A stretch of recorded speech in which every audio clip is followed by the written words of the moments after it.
میرا نام ہے ڈاکٹر تاج محمد اور میں ہوں چیسٹ فزیشین۔ میرا تعلق جو ہے سینے کے امراض سے ہے اور میں نے چیسٹ میں اسپیشلائزیشن کی ہے۔ میں کافی عرصے تک جو ہے محکمہ صحت کے سے وابستہ district T B control office میں کام کر چکا ہوں، جہاں پہ ہم ٹی بی کے مریض آتے تھے، چیسٹ انفیکشن کے مریض آتے تھے، دمے کے مریض آتے تھے، اور میں اپنے کلینک میں ایز اے فیملی فزیشین بھی کام کرتا ہوں۔ اور آج کل تو میں ریٹائر ہو چکا ہوں تقریباً 3 سال ہوئے، لیکن پھر بھی میں کلینک میں اپنے چیسٹ کے جو مریض ہوتے ہیں جو کہ سینے کے امراض سے ہوتے ہیں وہ مشورے کے لیے آتے رہتے ہیں اور ان کو مشورے میں دیتا ہوں۔ آج کی اس ویڈیو میں کھانسی کے حوالے سے بات کروں گا۔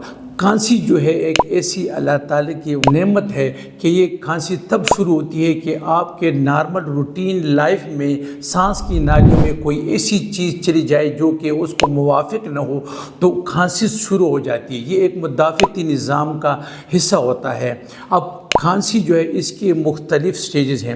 ایک ہوتے ہیں مختصر ڈیوریشن والی، مختصر عرصے والی کھانسی جس کو ہم ایکیوٹ کف کہتے ہیں۔ یہ نزلہ ہو، زکام ہو یا گلے میں کوئی خراش ہو، بدپریزی کر لی ہے، روغن کھا لیا ہے اور ٹھنڈا پی لیا ہے تو کیا ہوتا ہے کہ اس سے گلے میں خراش پیدا ہوتی ہے اور یہ بڑے تھوڑے عرصے کے لیے ہوتی ہے۔ اس کو ہم ایکیوٹ کف کہتے ہیں۔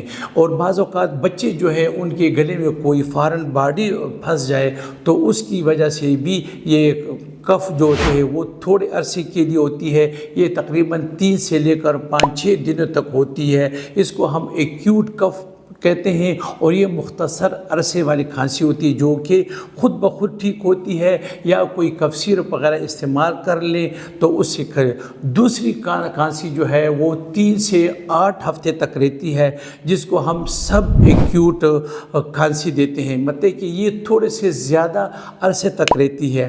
تو ایسی کھانسی جب کسی مریض کو ہو تو اس کو خواہ مخواہ یا تو گلے کا انفیکشن ہوتا ہے یا سانس کی نالی کا انفیکشن ہوتا ہے یا ہوا کی نالی جو پھیپھڑوں میں ہوتی ہیں اس میں کوئی نہ کوئی تکلیف ہوتی ہے جس کی وجہ سے یہ کھانسی ذرا زیادہ لمبے عرصے تک رہتی ہے۔ اس میں جو کامن وجوہات ہیں اس میں وائرس ہوتے ہیں۔ آج کل مطلب ریسپائریٹری سنسیشن وائرس ہے، روٹا وائرس ہے، انفلوئنزا وائرس ہے۔ یہ وائرسز جو ہوتے ہیں یہ بڑے آسانی سے جو ہیں بیمار آدمی سے صحت مند انسان کو منتقل ہوتے ہیں۔ بیکٹیریا ہو سکتے ہیں، پیراسائٹ ہو سکتے ہیں، فنگل ہو سکتے ہیں، بہت ایسی وجوہات ہیں، مطلب اسموکنگ ہو سکتی ہے۔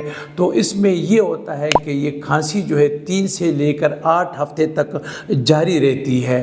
تو ایسی کھانسی کی جو مطلب کافی عرصے تک جاری تو اس سلسلے میں مریض کو چاہیے کہ وہ اپنے ڈاکٹر سے مشورہ کرے اور اس کی ہدایت پر عمل کرے تاکہ اس کی تشخیص کرے، خواہ وہ سینے کا ایکس رے ہو، خواہ وہ بلغم کا ٹیسٹ ہو، تو وہ اس کو ہسٹری لے کر کے ڈائگنوز کر کے اس کی ٹریٹمنٹ کر سکے۔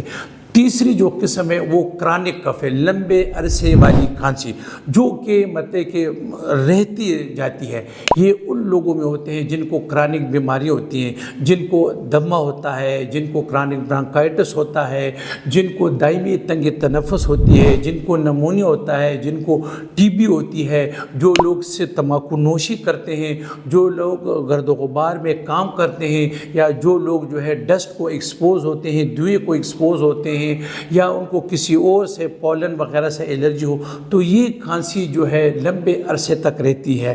یہ کھانسی جو ہے بڑی پریشان کن ہوتی ہے۔ اس میں مریض جو ہے بار بار ڈاکٹر کے پاس جاتا ہے، ڈاکٹر جو ہے اس کو اینٹی الرجک لکھ کر دیتا ہے، اور اس میں جو وائرل انفیکشن ہے اس میں یہ ہوتا ہے کہ اس میں جو ہے اینٹی بایوٹک بالکل اثر نہیں کرتی، کیونکہ یہ وائرل انفیکشن جو ہوتے ہیں یہ اپنا مختصر عرصہ گزار کر کے خود بخود تکلیف کم ہو جاتی ہے، لیکن اس کی کمپلیکیشن زیادہ ہوتی ہیں۔ تو ڈاکٹر صاحبان جو ہے کمپلیکیشن کو رکوانے اور پریونشن کے لیے وہ ان کو اینٹی بایوٹک کورس بھی دیتے ہیں۔ اس کے ساتھ مریض کو پرہیز بھی کرنا چاہیے اور تشخیص بہت ضروری ہے۔ تشخیص کے لیے ایکس رے ہوتا ہے، خون کا ٹیسٹ ہوتا ہے، بلغم کا ٹیسٹ ہوتا ہے، کلینکل ایگزامینیشن ہوتا ہے، پلمونری فنکشن ٹیسٹ ہوتا ہے، مریض کی ہسٹری ہوتی ہے۔ تو یہ کرانک کف جو ہوتے ہیں یہ بہت بہت مدت تک رہتے ہیں اور مریض جو ہیں بار بار اس کو دوائیاں لینی پڑتی ہے۔ اس میں ایک الرجک کف ہوتا ہے۔